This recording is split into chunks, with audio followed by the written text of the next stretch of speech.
Quan hom mira Dublín a vista d'ocell, una de les coses que més criden l'atenció és, clarament, el Liffey, el riu que divideix la ciutat en dos. Històricament, el sud benestant i el nord obrer, tot i que durant les darreres dècades, aquesta divisió s'ha difuminat molt gràcies al flux entre riba i riba, com així ho il·lustra el pont d'O'Connell amb els double-deckers de Dublin Bus amunt i avall.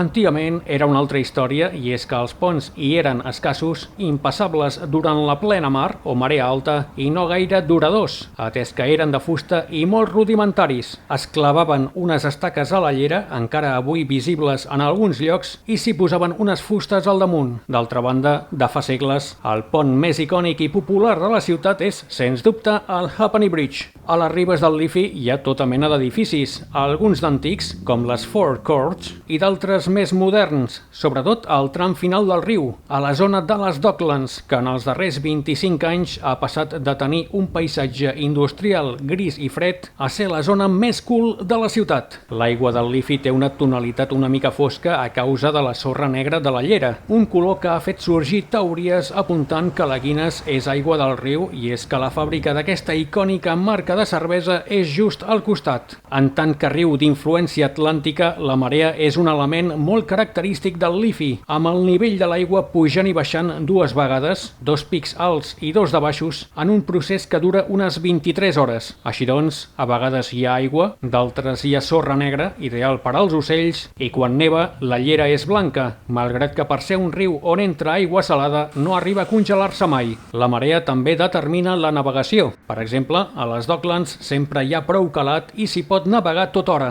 mentre que el tram passat O'Connell Bridge només és navegable durant la plena mar. El Liffey no ha estat mai un lloc d'esbarjo, però de tant en tant es converteix en l'escenari de competicions esportives. És el cas de la regata de rem que cada primavera enfronta els universitaris del Trinity College amb els de la UCD, a semblança de l'Oxford Cambridge londinenca, o del més que centenari Liffey Swim, que enguany ha estat a dues mànegues arran d'una disputa entre entitats organitzadores en què centenars de valents neden riu avall de la fàbrica Guinness fins a la Custom House, on, afortunadament, hi ha una dutxa de desintoxicació. D'altra banda, com tot riu que travessa un centre urbà, al Liffey hi ha molta brutícia, de bicicletes, unes quantes, a tota mena d'envasos, com llaunes, papers, ampolles de vidre, de plàstic. Amb tot, en aquest darrer cas, el del plàstic, hi ha una barcassa que les atrapa i el material és convertit en mobiliari urbà de disseny. I quan arriba la nit, el Liffey es converteix en un mirall, tant quan es felicita un equip de futbol que hagi guanyat alguna competició, com quan els del centre de convencions marquen territori. I la part més desconeguda del Liffey, riu amunt, fora del centre, tot un oasi de pau.